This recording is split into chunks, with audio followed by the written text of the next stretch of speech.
Stop losing impulse buys on TikTok and instead enable free shipping. Now, we know everybody loves free shipping, and when they see that shipping price, they're going to most likely be like, let me wait a second because I don't want to pay for shipping, especially when they get to checkout. So, the easiest and fastest way is to go to the marketing tab in Seller Center. You're going to click on the marketing tab. Once you're on the marketing tab, it's going to take you to promotions, right? Now you're going to scroll down, and there's actually a section that has free shipping promotion. And of course, you're going to click create. Now click create right there. And now we're here, and you can just name it whatever you want. Free shipping forever for all products. Now you can do indefinite. You're going to enable free shipping, all areas.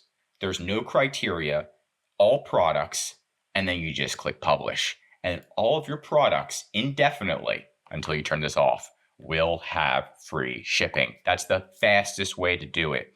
Now, obviously, you can kind of come in, you can go through every listing and do it manually, whatever you want to do. But this is going to be the fastest way, or you can click specific products. That's it in a nutshell. If you learned something new, drop a like. And if you're a TikTok seller, feel free to contact us in the link below. We're here to help you increase your TikTok sales. I'm Josh Hackett, CEO of VHP Consulting Group, signing out.